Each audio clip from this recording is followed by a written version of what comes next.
I'm Paige Hayhurst, Executive Director of the Virginia Living Museum, here with another wonderful person who makes the Virginia Living Museum special, Fred Farris, Deputy Director.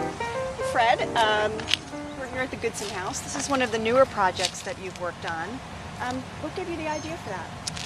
Well, we'd been wanting to add something about green building here for quite a while, because there just isn't any place people can go to learn about green building. But I really got the idea from a home tour that happened in Chesapeake a while back, and they featured a couple of green homes. Thousands of people went to the tour, and they came away totally disappointed because the green home looked just like their traditional home next door. So I realized we've got to create something that isn't like a regular finished house. It isn't obvious. So we created a see-through house, where you can look into the walls and you can really see how it's built. And that led to work with the Green Building Council. Yep, I've been on the board of that for the last 4 years and an officer, and they support sustainable building throughout the whole region. So that's been a great way to spread the word about what we do and be partners.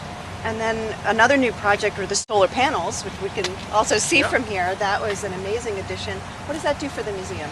The museum wasn't practicing what we preach. We were telling people they should be adding these products to their home, and then here we were with this big museum doing essentially nothing like that. So we were fortunate to get the grant to put in a huge application over there on the roof. So it's 165 panels, enough to power 5 homes, 5 traditional homes. And you have a long history at the museum. You were been here for 15 years and then had a break, and 7 years before that. How's the museum changed? Well, obviously it's much smaller back then. Mostly it was an outdoor facility. We just had a tiny area inside. You could probably tour in half an hour. But it had a really neat, close feel. People loved coming here to see the animals, and we were really worried when we expanded we wouldn't keep that, but I think we have. But I came as a lead educator, so I got to teach outside in canoes and in caves, and did a lot of wild animal handling and training. Worked with a mountain lion, worked with red fox that we had to get handleable for our staff. Took them home and had them running around our house where the kids were growing up. So it was just a real fun place to come and work. Oh, that's great. And when we developed this new building, you actually camped out inside because you were leading the development of that project. Yeah, I was kind of the lead on the exhibits. I had gone around the state taking pictures of different sites to give to the exhibit development folks so they could create their walkwork and habitats. But I realized as it got to the year before opening, I needed to be over there. It wasn't a finished building. There was no carpet, no electricity, well, there was electricity, but no HVAC, no heating, air conditioning. So the exhibit director and myself, we moved into an office suite. We used plywood to create our desks, and that way we could work day to day with the exhibit development team. And we worked on all the graphics, so we would lay out a whole gallery of graphics on tables so we could make sure we had all the right labels in the right places. So it was a lot of fun. It was really critical that we were over there. Well, you had all that naturalist experience to camp out, although it was inside. Right.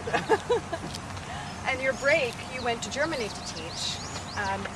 What was that experience like? It must have been amazing. And then do you ever get to use the German here? Yeah, I had been in Germany to work earlier, but I wanted to get my family over there. So I went to teach at a German public school, and had a great experience for my family and myself also. Had to teach my child in German, which was interesting. So I taught my daughter 7th grade biology in German, which is quite weird. But I had a great experience. And I came back, of course I love the language, and I went on the sister city trip back to Germany for Newport News as a representative. And they came here, and we were able to tour them, and I was able to use my German in the tour. So I get to use it off and on. And we're here in the conservation garden. I know your degrees are Duke grad, right? From master's and your undergraduate degree are in botany. So that must be a real passion of yours. Plants have always been a love of mine.